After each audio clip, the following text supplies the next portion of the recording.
الحمدللہ رب العالمین والصلاة والسلام علی رحمۃ للعالمین اما بعد فاعوذ باللہ من الشیطان الرجیم بسم اللہ الرحمن الرحیم الف لام میم ذالک الکتاب لا ریب فیہ ھدی للمتقین الذین یؤمنون بالغیب ویقیمون الصلاۃ ومما رزقناہم ينفقون۔ صدق اللہ علیہ وسلم۔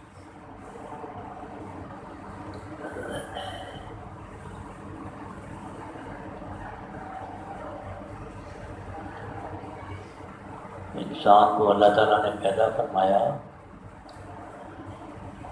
اور ایسے لاوارث نہیں چھوڑ دیا جانوروں کی طرح کہ تم کھاؤ پیو عیش کرو بس اور کچھ نہیں ہے، بلکہ اس دنیا میں رہنے کا طریقہ سکھایا، کچھ پابندیاں عائد کی، کچھ اس پہ کسی چیزوں سے حکم دیا، کئی چیزوں سے منع کیا، ایک ضابطہ حیات دیا کہ اس کے تحت ہم لوگوں نے زندگی گزارنی ہے۔ اگر تم اس کے مطابق اپنی زندگی گزارو گے تو یہ دنیا بھی تمہارے لیے آسان ہوگی اور مرنے کے بعد قبر بھی آسان ہوگی اور حشر کا میدان بھی آسان ہوگا اور تم جنت میں آسانی والی جگہ پہ چلے جاؤ گے۔ اور اگر تم نے ان پابندیوں کو نہیں کی، جانوروں کی طرح کھایا پیا اور عیش کیا، تو پھر ایک وقت آئے گا یہ دنیا بھی تمہارے لیے مصیبت بن جائے گی اور مرنے کے بعد قبر بھی حشر بھی سب مصیبت دیں گے۔ تو اللہ نے ہدایت کے لیے اللہ کو پتہ تھا کہ یہ دنیا میں جائے گا انسان اور بھول جائے گا۔ بھولنا انسان کی فطرت میں اللہ نے رکھا ہے۔ آدم علیہ السلام نے بھول کے بھی جنت کا پھل سے منع کیا تھا، آدم کھا لیا بھول سے۔ یہ اور بات ہے کہ ہم جیسے گناہگاروں پہ بھول کے کوئی چیز کر لی جائے تو اللہ تعالیٰ پکڑ نہیں کرتے بلکہ درگزر فرماتے ہیں۔ اسی لیے اللہ نے فرمایا وما اصابکم مصیبۃ بما کسبت ایدیکم ویعفو عن کثیر۔ تم کو جو بھی دنیا میں مصیبت پڑتی ہے، جو تکالیف آتی ہیں، جو پریشانیاں آتی ہیں، وہ تمہارے اپنے ہاتھوں کی کمائی ہے۔ اور بہت سارے ایسے تمہارے گناہ ہوتے ہیں، ایسی تمہاری غلطیاں ہوتی ہیں کہ ہم ان کو ایسے ہی چھوڑ دیتے ہیں کہ پکڑ نہیں کرتے۔ یعفو عن کثیر، بہت سارے۔ اگر اللہ تعالیٰ ہماری ہر غلطی پہ پکڑنا شروع کر دیں تو ہم ایک قدم پہ نہیں چل سکتے۔ بہت ساری ہماری غلطیاں اللہ تعالیٰ ایسے ہی چھوڑ دیتے ہیں اور پھر بعد اللہ نے ایسے اعمال رکھے کہ بندہ وہ کرتا رہے، اللہ تعالیٰ غلطیاں خود بخود معاف ہوتی رہتی۔ نبی صلی اللہ علیہ وسلم نے فرمایا انسان جب وضو کرتا ہے نماز کے لیے تو پہلے ہاتھ دھوتا ہے، ہاتھوں سے جو غلطیاں ہوئی ہیں اللہ بہت ان کے صاف ہو گئیں۔ چہرے سے کی تو چہرے کی غلطیاں منہ کی دھل کی صاف ہو گئیں، پاؤں سے کی تو پاؤں کی غلطیاں دھل کے صاف ہو گئیں، بندہ پاک صاف ہو جاتا ہے۔ چھوٹی غلطیاں جو ہیں ہماری بھول سے ہم سے ہو جاتی ہیں، وہ اللہ تعالیٰ ایسے ہی معاف کر دیتے ہیں چھوٹے چھوٹے اعمال سے۔ وضو کیا ہماری غلطیاں معاف ہو گئیں۔ جو بڑی بھی غلطی ہوتی ہے، جو اللہ کو ناگوار گزرتی ہے، اس پہ ہمیں پکڑ ہوتی ہے، تو چھوٹی غلطیاں ہماری ویسی غلطی ہے۔ اللہ کو پتہ تھا کہ بندہ بھولنے والا ہے، دنیا میں جائے گا تو اور چیزیں تو بھولے گا، مجھے بھی بھول جائے گا، باقی کو تو بھولے گا لیکن مجھے سب سے پہلے مجھے بھولے گا۔ اسی لیے اللہ نے کہ دنیا کی انسان میں جب دنیا میں آیا تو اس کو پھر دنیا کی فکر لگ گئی، آخرت کی فکر چھوٹ گئی۔ دنیا کے پیچھے لگ گیا، اللہ کو بلا بیٹھا، رزق کے پیچھے لگ گیا، رازق کو بھول گیا۔ اللہ نے دیکھیں جب پہلے عالم ارواح میں انسان کو روحوں کو پیدا فرمایا تو سب سے پہلے فرمایا الست بربکم، کیا میں تمہارا پالنے والا نہیں ہوں؟ حالانکہ اللہ کے 99 نام ہیں، صفاتی اللہ تعالیٰ کوئی بھی استعمال کر سکتے تھے. کیا میں رحیم نہیں ہوں؟ کیا میں کریم نہیں ہوں؟ کیا میں غفار نہیں ہوں؟ کیا میں جبار نہیں ہوں؟ لیکن اللہ نے رب کا لفظ فرمایا کہ انسان کو سب سے پہلے دنیا میں جا کے اس کے روزی کے پیچھے پڑے گا اور پھر مجھے بھول جائے گا. تو اللہ نے ہمیں الست بربکم، کیا میں تمہیں پالنے والا نہیں؟ اللہ نے ہمیں عالم ارواح میں بھی پالا، ماں کے پیٹ میں بھی پالا، دنیا کے پیٹ میں بھی پال رہے ہیں، قبر کے پیٹ میں بھی پالیں گے اور جنت میں بھی پالیں گے. ہر جگہ اللہ پالیں گے. دیکھیں اللہ نے روزے کا کتنا بندوبست کیا. ماں کے پیٹ میں تھا تو ایک اس کے روٹی کا ذریعہ، کھانے کا ذریعہ ایک تھی، اور وہ بھی اللہ نے منہ سے نہیں کھلایا. اللہ چاہتے جب دنیا میں منہ کھولتا ہے، دنیا منہ سے رہتا ہے، تو اللہ منہ سے بھی کھلا سکتے تھے، لیکن اللہ نے منہ سے نہیں کھلایا کہ منہ میرا نام لینے کے لیے، میرا ذکر کرنے کے لیے، میرا نام لینے کے لیے پاک رہنی چاہیے، زبان پاک نہ چاہیے، اس میں گندی چیز نہیں جانی چاہیے. اللہ نے ناک کے ذریعے اس کو کھلایا، ورنہ اللہ منہ کے ذریعے بھی کھلا سکتے تھے، لیکن اللہ نے اس کے منہ کو، اتنی زبان کو اتنا پاک رکھا کہ بندہ دنیا میں جائے گا تو میرا نام لے گا، میرا ذکر کرے گا، میرے حبیب پہ درود بھیجے گا، اس سے قرآن کی تلاوت کرے گا، اس سے اللہ کا ذکر کرے گا، اس سے تسبیحات پڑھے گا. اس سے اس کو زبان کو پاک رہنا چاہیے. ہم نے جھوٹ بول کے، غیبت کر کے، چغلیاں کر کے دوسروں کے اپنی زبان کو ناپاک کر دیا. اللہ نے پاک کیا تھا، ہم نے ناپاک بنا دیا. اسی زبان سے ہم اللہ کا نام بھی لیتے ہیں، اسی زبان سے جھوٹ بھی بولتے ہیں، اسی زبان سے ہم نبی پہ تھوک بھی بھیجتے ہیں، اسی زبان سے ہم دوسروں کی کی ہوئی اور غیبت بھی کرتے ہیں. اللہ نے زبان کو تو پاک بنایا تھا، ہم نے زبان جھوٹ بول کے معلوم کیا. تو جب پیٹ میں جاتا انسان تو ایک رستہ تھا، جب دنیا میں آیا ایک راستہ بند کر کے اللہ نے 2 راستے کھول دیے. اللہ نے 2 نہریں جاری کر دی دودھ کی. کتنا پیے جتنا پیا. بابا بچہ ماں کے دودھ میں سے کتنا پیتا ہے یہ بچے کو پتا ہے یا اللہ کو پتا ہے، کتنا آتا ہے کتنا نہیں آتا. حساب سے نہیں ملتا. ڈاکٹر حساب سے دیتے ہیں کہ اس کو 10 آدھا کپ پانی کا پلاؤ، آدھا کپ دودھ کا پلاؤ، یہ کرو وہ کرو. اللہ بغیر حساب کے دیتے. ماں کی چھاتیوں میں سے کتنا دودھ آتا ہے اللہ جانتے ہیں، بچہ جانتے ہیں، 6 روپے کر کے پیتا ہے. اللہ بغیر حساب دیتے ہیں. جب بچے کو بغیر حساب کے اللہ دودھ پلا سکتے ہیں تو دنیا میں رہ کے اللہ ہمیں بغیر حساب کے نہیں کھلا سکتے، یہاں بھی کھلا سکتے ہیں. لیکن ایسا نہیں ہے کہ اللہ کو پتا تھا دنیا میں جائے گا تو یہ رب کو بھول کے دنیا کے پیچھے لگے گا. اسی لیے اللہ نے سب سے پہلے فرمایا الست بربکم، کیا میں تمہارا پالنے والا ہوں؟ میں تمہارے جب ماں کے پیٹ میں پال سکتا ہوں، دنیا میں پالتا ہوں، تو حشر میں ہی پالوں گا، قبر کے پیٹ میں ہی پالوں گا. اس کی فکر نہیں کرو.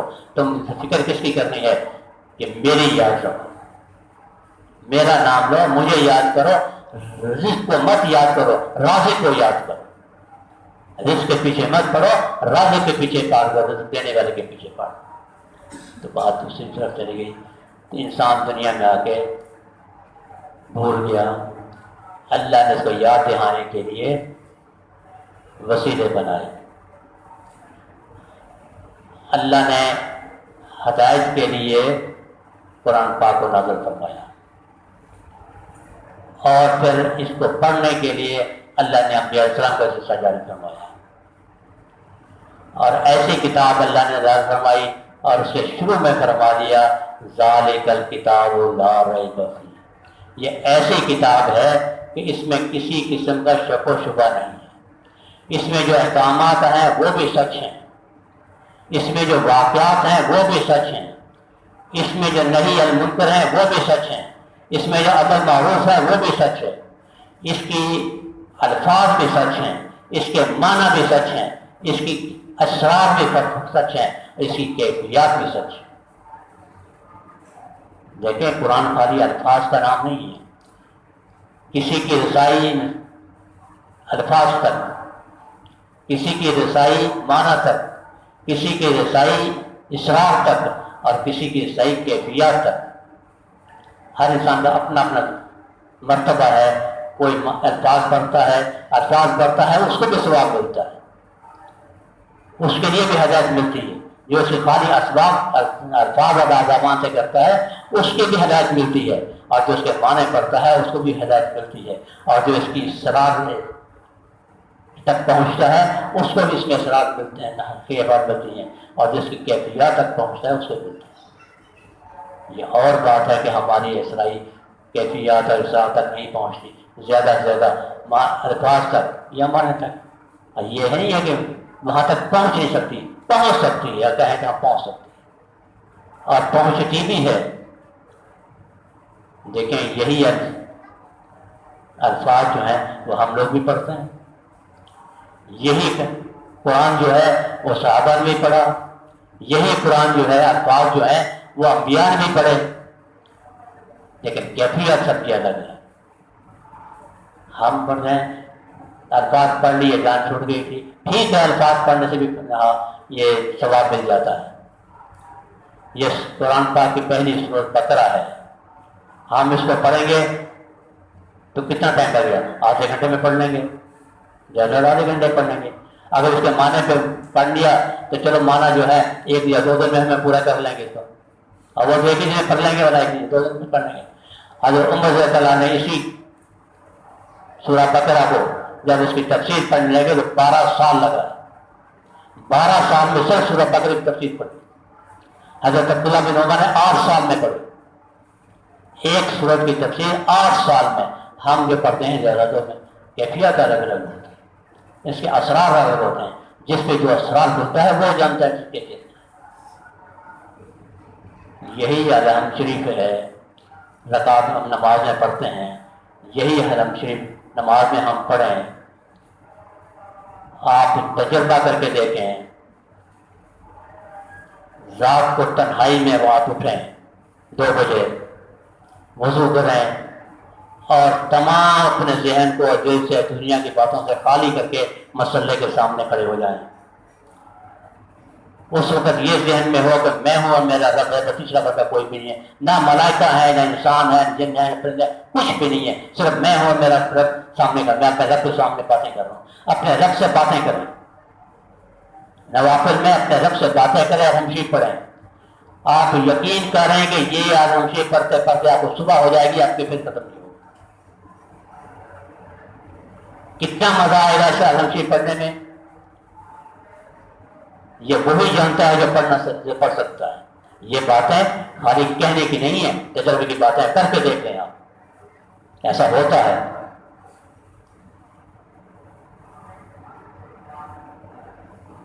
نبی شرم صاحب رات کو نوافل پڑھنے گئے تو جب اس آیت پہ پہنچے فَإِن تَعْصِرْهُمْ فَإِنَّهُمْ فَإِنَّكَ عِبَادُ فَإِن تَغْفِرْ لَهُمْ فَإِنَّكَ غَفُورٌ رحيم۔ یا اللہ اگر آپ ان کو عذاب دیں گے تو آپ مالک ہیں، یہ آپ کے بندے کہاں جائیں گے، لیکن اگر آپ ان کو بخش دیں تو آپ پھر غفور رحیم۔ اس آیت کو پڑھتے رہے، ساری رات گزر اسی آیت کو پڑھتے کرتے ہیں۔ ہم سے زبان سے کیوں نہیں نکلتا، ہم سے یہ کیفیت کیوں نہیں پیدا ہوتی؟ یہ نہ سمجھیں کہ ہوتی نہیں ہے، ہوتی ہے لیکن ہم کر نہیں سکتے۔ ایسی کیفیت بھی ہوتی ہے، یہ تجربے کی بات ہے، آپ کر کے دیکھیں۔ تو اللہ نے فرمایا ذالک الکتاب لا ریب فیہ، اس میں جو کچھ بھی ہے سچ سچ اور حق ہے، کسی قسم کی اس میں شک شبہ کی گنجائش ہی نہیں۔ لیکن ھدی للمتقین، یہ ہدایت ان لوگوں کو دے گی جن کی دل میں اللہ کا ڈر خوف ہے، جو اللہ سے ڈرنے والے ہیں، جن کو یقین ہے کہ کل کو مجھے اللہ کے سامنے کھڑے ہونا ہے، اپنی زندگی کا حساب لینا ہے۔ ہمیں تو یہ بھی یقین ہے کہ اللہ ہے یا نہیں، ہمیں یہ بھی پتہ نہیں ہے کہ اللہ ہے یا نہیں۔ اگر یہی یقین بن جائے کہ اللہ ہے تو ہم سے گناہ ہو ہی نہیں، ہم دوسرے پاس سے بھٹکے ہی نہیں۔ ہمیں یہی یقین ہے کہ اللہ میں ہے یا نہیں۔ اگر اللہ کا یقین ہو جائے کہ اللہ ہے تو پھر سارا کام مسئلہ حل ہو جاتا ہے۔ لیکن اس یہ ذکر جو کرا جاتا ہے کہ اللہ اللہ کرو، ہمارے مشہور سلسلے میں ذکر کہہ رہے ہیں کہ اللہ اللہ کرو. کیوں اللہ اللہ کرو؟ اس لیے اللہ کرو تو اللہ کا بار بار نام لینے کے اللہ کا یقین دل میں پیدا ہوگا، اور جب اللہ کا یقین دل میں پیدا کہ اللہ ہے تو پھر سارے کام آسان ہو جائیں، پھر انسان کوئی دوسرے طرف نہیں بھاگے گا. وَذَلِّ الْمُتَّقِينَ، یہ ہدایت ان لوگوں کو ملے گی جن کے دل میں اللہ کا ڈر خوف ہے. دیکھیں الحمد شریف میں ہم اللہ سے دعا کرتے ہیں اہدنا الصراط المستقیم، ہم پڑھتے ہیں اللہ سے دعا کرتے ہیں اہدنا الصراط المستقیم، یا اللہ ہمیں سیدھے راستے پہ چلائیے، ہمیں سیدھا راستہ دکھائیں، بلکہ دکھائیں نہیں سیدھے راستے پہ چلائیں. اور جل المتقین کا یہ مطلب نہیں ہے کہ اللہ ہمیں سیدھا راستہ دکھائیں، سیدھے راستے کی طرف ہدایت کریں، نہیں، سیدھے راستے پہ ہدایت بھی کریں، سیدھے راستے پہ چلائیں بھی. دیکھیں ہدایت کے دو طریقے ہیں. ایک ہے مثال کے طور پہ ہمیں کسی نے پوچھا، میں سے کسی نے پوچھا کہ اسٹیشن کا راستہ کون سا ہے، اسٹیشن کیسے جاتے ہیں، تو میں یہاں بیٹھے بیٹھے سے کہہ دوں کہ یہاں سے باہر نکلو، روڈ پہ نو، اور روڈ سیدھا لے کے جہاں مڑتا ہے کہیں آگے پیچھے نہ، جہاں روڈ جاتا ہے سیدھے چلتے جانا سیدھے اسٹیشن پہنچو. یہ بھی ہدایت ہے. اور ایک ہدایت یہ بھی ہے کہ کسی نے مجھ سے پوچھا کہ اسٹیشن کہاں ہے، میں اس کا بازو پکڑواؤں میرے ساتھ، میں تم اسٹیشن پہ دیکھ لیتا جا کے، روڈ پہ چلتے جا کے اسٹیشن پہ جا کے چھوڑ دیا. اب عام ہدایت جو یہ ہے کہ ہم راستہ بتاتے ہیں کہ ایسے کرو تو اللہ تک پہنچ جاؤ گے. لیکن یہ اللہ والے جو ہیں، اولیاء اللہ جو ہیں، یہ ہاتھ پکڑ کے وہاں تک چھوڑا تھا کہ یہ ہے اسٹیشن، یہ ہے. ہم لوگ عام لوگ جو ہیں وہ ہم ہدایت دیتے ہیں کہ یہاں سے چلے جاؤ، اتنا ذکر کرو، یہ پریس کرو، تم یہاں تک پہنچو. لیکن اولیاء اللہ جو ہیں وہ ہاتھ سے پکڑتے ہیں اور پھر اللہ کے گھر پہ ساتھ کھڑے ہوتے ہیں کہ یہ ہے، یہاں سوچو. اسی لیے ہم بیعت کرتے ہیں اور اللہ کے والوں کو صحبت اختیار کرتے ہیں کہ یہ وہاں تک پہنچاتے ہیں. یہ ہدایت ہی رہتے، بتاتے، راستہ بتاتے نہیں ہیں، راستے تک پہنچاتے ہیں. لیکن یہ بھی ہے کہ اگر کسی کو ہدایت مل جائے، راستہ مل جائے، یہ بھی غنیمت ہے. یہ بھی غنیمت ہے. اگر کسی نے راستہ مل گیا کہ یہاں سے چلے جاؤ وہاں تک پہنچ جاؤ گے، یہ راستہ ہے، اس میں یہاں سے مڑنا نہیں، یہ کرنا وہ کرنا، تو یہ بھی اچھی بات ہے، یہاں تک بھی پہنچے. اور کسی کو وہاں تک پہنچ جائے تو وہ اور پیچھے.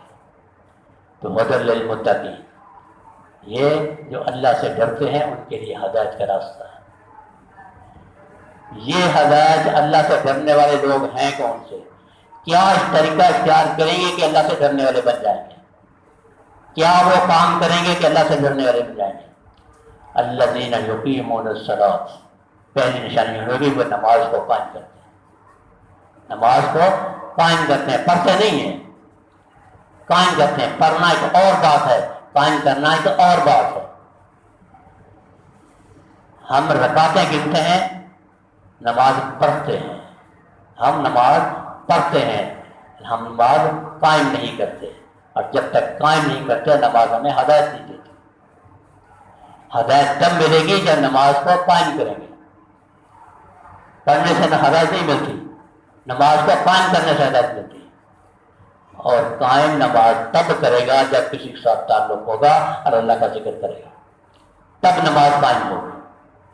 یقین رکھیں جب تک نماز قائم نہیں ہوگی تمہیں ہدایت نہیں ملے گی. نماز تو سب پڑھتے ہیں، جتنے مسلم میں نماز پڑھنے کی دعا ہے، اور کچھ کام کیا ہوا کام نہیں ہے. سارا کام چھوڑا، گھر کے ادھر سب چھوڑ کر نماز پڑھنے کی دعا ہے. لیکن نماز پڑھنے کے باوجود بھی ہمیں ہدایت کیوں نہیں ملتی؟ ہم نماز میں اہدنا الصراط المستقیم، اہدنا الصراط المستقیم رٹے لگاتے ہیں، پھر بھی ہماری ہدایت نہیں ملتی. ارے کسی سے اگر ایک دفعہ دو دفعہ چیز مانگی جائے تو ہم ہی اس کو کہتے ہیں یار گلے پڑ گیا ٹھیک ہے مانگتا مگر دے دو اس کو. جب اللہ سے ہمیں نماز دن میں 5 مرتبہ اللہ کے سامنے کھڑے ہو گئے پھر ہم ہدایت مانگتے ہیں، پھر ہمیں ہدایت اللہ کیوں نہیں دیتے؟ کہ اللہ ہم سے زیادہ کنجوس ہیں. اللہ تو دینے کے لیے تیار بیٹھے ہیں، ہم لینے کے لیے تیار نہیں بیٹھے. اہدنا الصراط المستقیم، جب تک ہم نماز قائم نہیں کریں گے ہدایت نہیں ملے گی. ہم نماز پڑھتے ہیں، دیکھیں جمعے کے دن بہت سارے لوگ آتے ہیں، سارا دن بیٹھے رہتے ہیں، لیکن اتنی نمازیں پڑھنے کے باوجود بھی یہ سمجھیں کہ میری جسم میں کوئی تبدیلی آئی ہے، میں نے نماز پڑھی ہے، کوئی میرے جسم میں تبدیلی آئی ہے۔ اگر تبدیلی آتی ہے تو نماز قائم کرتے ہیں، اگر تبدیلی نہیں آتی نماز قائم نہیں کرتے، نماز نہیں ہوتی، نماز قائم نہیں ہوتی، اسی لیے ہمارے کام نہیں ہوتی، ہم پتہ ہی نہیں ہے ہمیں کیا کرنا ہے۔ یہ آخری وقت ایسا ہے، اللہ کے نبی نے فرمایا قرب قیامت میں انسان صبح کو کافر ہوگا، شام کو مومن ہوگا، شام کو رات مومن ہوگا، صبح کو کافر ہوگا۔ یہ وہ وقت ہے ابھی جو اللہ کے نبی نے فرمایا کہ صبح کو کافر ہوگا، شام کو مومن ہوگا، یا شام کو مومن ہوگا، صبح کافر ہوگا، کیا اس کے ماتھے پہ لکھا جائے گا یہ کافر ہو گیا؟ کہ شام کو ہوگا صبح کو اس کے ماتھے پہ لکھا ہوگا یہ کافر بن گیا، یا صبح کو ہوگا تو شام کو لکھا جائے گا یہ کافر ہو گیا؟ نہیں، لکھا نہیں جائے گا، اس کے اعمال کافروں جیسے ہو جائیں گے، اس کے اعمال کافروں جیسے ہو جائیں گے۔ صبح کو داڑھی رکھے گا، شام کو داڑھی منڈوا دے گا، کافروں سے اعمال کرتے ہیں، رات کو داڑھی ہوگی، صبح کو کٹوا دے گا داڑھی، کافروں سے، اس کے اعمال ایسے ہو جائیں۔ آج دیکھیں ہے یا نہیں، اچھی بڑی رات کو داڑھی رکھتے ہیں، صبح کو منڈواتے ہیں۔ تو اللہ کے نبی کی حدیث ہمیں، ہمارا یہ یقین ہے، ایمان ہے، سورج مشرق کی بجائے مغرب سے تو نکل سکتا ہے، اللہ کے نبی کی زبان مبارک سے الفاظ میں کوئی غلط نہیں ہو سکتا، غلط نہیں ہو سکتا۔ آج دیکھیں گے ہے کہ نہیں ایسی ہے کہ ہم صبح کو کافر، شام کو مومن، صبح کو شام کو مومن، صبح کافر ہے۔ یہ کیوں؟ ہم نماز پڑھتے ہیں پھر مائکی کیوں نہیں پڑھتی؟ اس لیے کہ ہمارے دلوں میں اللہ پر ڈر خوف نہیں ہے۔ الذین یؤمنون بالغیب ویقیمون الصلاۃ، پہلی چیز یہ ہے کہ اللہ پہ غیب سے ایمان لاتے ہیں کہ اللہ ہیں، ہمیں یہ بھی پتہ نہیں ہے کہ اللہ ہے یا نہیں۔ دیکھیں جو غیب پہ ایمان لاتا ہے اللہ اس پہ کتنے خوش ہوتے ہیں۔ یہ ایمان بڑی نعمت ہے، اس کو کم نہ سمجھیں کہ ایمان کی نعمت ہے، ایمان بڑی نعمت ہے۔ یوسف السلام کے بھائی جب ان کے پاس گئے خوراک لینے کے لیے کہت میں،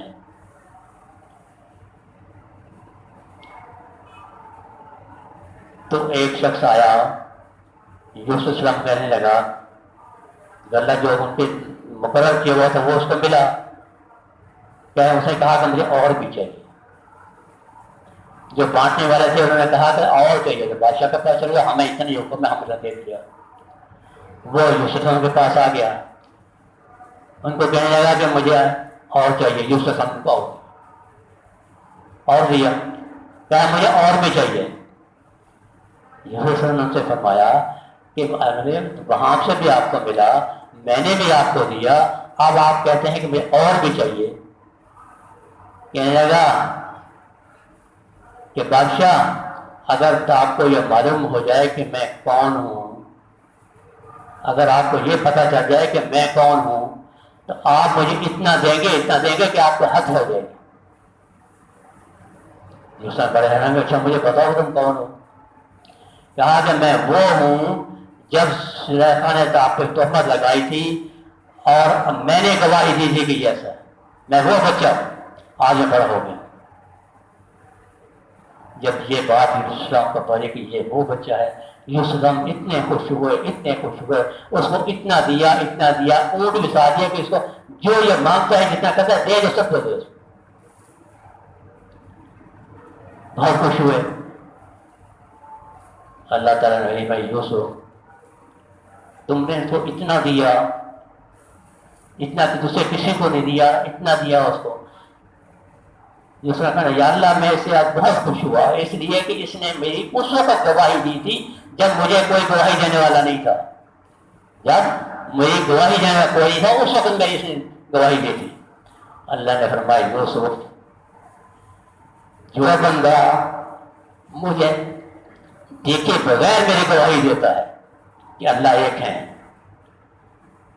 اللہ لا شریک ہے، جو بندہ مجھے دیکھے بغیر میری گواہی دیتا ہے قیامت کے جب مجھ سے ملے گا تو میں اس کو اس سے بھی زیادہ نہیں ہوگا، تم نہیں سکتی، میں اسے اتنا خوش ہوتا ہوں، میں اس سے بھی زیادہ ہوں۔ اب دیکھیں اللہ کتنا خوش ہو۔ اللہ کتنا دیں گے؟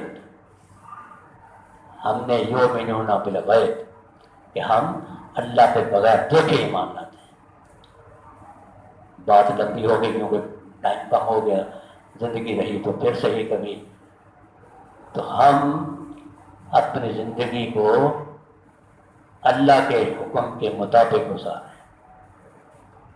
یہ قرآن ہمارے لیے ہدایت ہے، اس کو پڑھیں، اس کو سمجھیں اور اس پہ عمل کریں۔ خالی پڑھنا بھی ٹھیک ہے، ثواب سے ثواب ہے، لیکن زیادہ اس کا مقصد یہ ہے کہ اس کو پڑھنا اور اس کے مطابق اپنی زندگی گزارنا۔ اگر اس کے مطابق اپنی زندگی گزر گئی تو انشاءاللہ یہ دنیا بھی ہمارے لیے جنت بنے گی، قبر بھی ہمارے لیے جنت بنے گی، اور جنت تو ہے ہی ہے ہمارے لیے۔ جنت کس کے لیے؟ ہمارے لیے اور کس کے لیے؟ کفار کے لیے تو نہیں ہے، جانوروں کے لیے نہیں ہے، پرندوں کے لیے نہیں ہے، دوسروں کے لیے، ہمارے لیے بنائی ہے۔ جب ہمارے لیے ہے تو اس کی محنت کرنی چاہیے۔ دعا کریں، بڑا سمجھ ہوتا ہے۔